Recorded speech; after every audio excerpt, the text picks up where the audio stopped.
తెలుగు రాష్ట్రాలను మరోసారి ప్రకృతి విలయం వెంటాడబోతుంది. బంగాళాఖాతంలో బలపడినటువంటి దిత్వా తుఫాన్ అల్లకల్లోలం సృష్టించేందుకు ఆంధ్రప్రదేశ్ తీరం వైపు ఉగ్ర రూపంతో దూసుకువస్తుంది.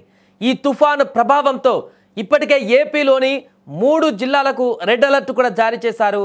ఈ తుఫాన్ ప్రభావంతో తీరం వెంబడి గంటకు 80 కిలోమీటర్ల వేగంతో పెనుగాలులు వీచే అవకాశం ఉందని వాతావరణ శాఖ హెచ్చరిస్తుంది. దీంతో రానున్న 48 గంటలు రాష్ట్ర ప్రజలకు అత్యంత కీలకంగా మారనున్నాయి. ప్రస్తుతం నైరుతి బంగాళాఖాతంలో ఈ దిత్వా తుఫాన్ శక్తివంతంగా కొనసాగుతుంది. ఇది ఆంధ్రప్రదేశ్ తీరం వైపు మెల్లమెల్లగా దూసుకువస్తుంది. దీంతో రాష్ట్రంలోని పలు జిల్లాలలో మోస్తారు నుంచి భారీ వర్షాలు కురిసే అవకాశం ఉందని అధికారులు తెలిపారు. ముఖ్యంగా దిత్వా తుఫాన్ తీవ్రత చిత్తూరు, శ్రీ పొట్టి శ్రీరాములు, నెల్లూరు, తిరుపతి జిల్లాలకు అధికంగా ఉండబోతుండటంతో ఈ యొక్క జిల్లాలకు రెడ్ అలర్ట్ జారీ అయింది. అలాగే మిగిలిన జిల్లాలలో కూడా మోస్తారు వర్షాలు కురిసే అవకాశం ఉంది. ఈరోజు రేపు భారీ నుంచి అతి భారీ వర్షాలు కురవనున్నాయి. ఈరోజు తిరుపతి, చిత్తూరు, శ్రీ పొట్టి శ్రీరాములు, నెల్లూరు జిల్లాలలో అత్యంత భారీ వర్షాలు కురుస్తాయని అధికారులు అంచనా వేస్తున్నారు.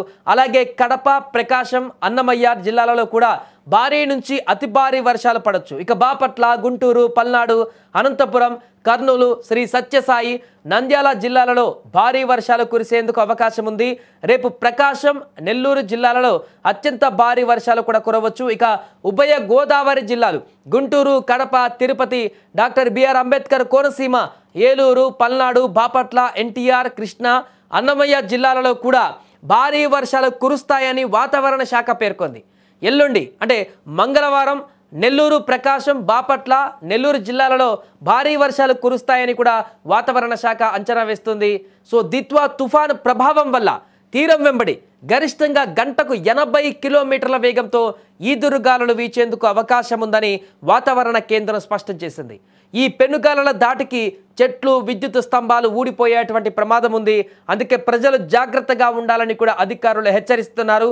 అవసరమైతే బయటికి రావాలి తప్ప ఊరికే బయటికి రాకూడదంటూ కూడా హెచ్చరిస్తున్నారు. ఎందుకంటే ఈ యొక్క గాలుల తీవ్రత అధికంగా మారినప్పుడు రోడ్డు మీదకి వెళితే అక్కడ ఏ చెట్టు కూలి, ఏ విద్యుత్ స్తంభం కూలి మీద పడినా కూడా ప్రమాదం జరిగేటువంటి అవకాశం ఉంటుంది, ప్రాణ నష్టం జరిగేటువంటి అవకాశం ఉంటుంది. కాబట్టి ఎవరు కూడా ఈ యొక్క అతి భారీ వర్షాలు పడేటువంటి సమయంలో ముఖ్యంగా ఈ గాలుల తీవ్రత 80 కిలోమీటర్ల వరకు ఉంటుందంటూ కూడా చెప్తున్నారు. కాబట్టి దాని తీవ్రత హెవీగా ఉంటుంది. కాబట్టి తీర ప్రాంతాలలో కూడా ప్రజలను అప్రమత్తం చేశారు.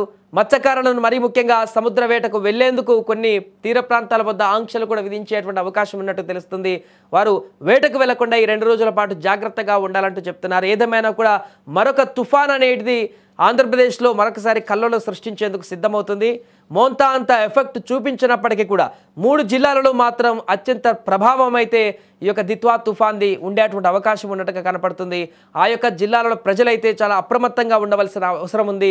బయటికి వెళ్లకుండా ఆ వర్షం కురిసినప్పుడు అత్యవసరమైతే తప్ప బయటికి వెళ్లకుండా ఉంటేనే చాలా బెటర్ అంటూ కూడా చెప్తున్నారు. వాహనాలలో వెళ్ళేటువంటి ప్రజలు కూడా ఈ గాలుల తీవ్రత అధికంగా ఉన్నప్పుడు బయటికి వెళితే ఎక్కడ ఏ చెట్టు కూలి మీద పడేటువంటి అవకాశం ఉంటుందో చెప్పలేం. కాబట్టి అలాంటి ప్రమాదాలు చోటు చేసుకుంటే ప్రాణ నష్టం కూడా జరుగుతుంది. కాబట్టి ప్రజలు చాలా జాగ్రత్తగా ఉండాలి, అప్రమత్తంగా ఉండాలంటూ చెప్తున్నారు. ఏదేమైనా కూడా 3 జిల్లాలకైతే రెడ్ అలర్ట్ ప్రకటించి అక్కడి ప్రజలను కూడా హెచ్చరిస్తున్నారు.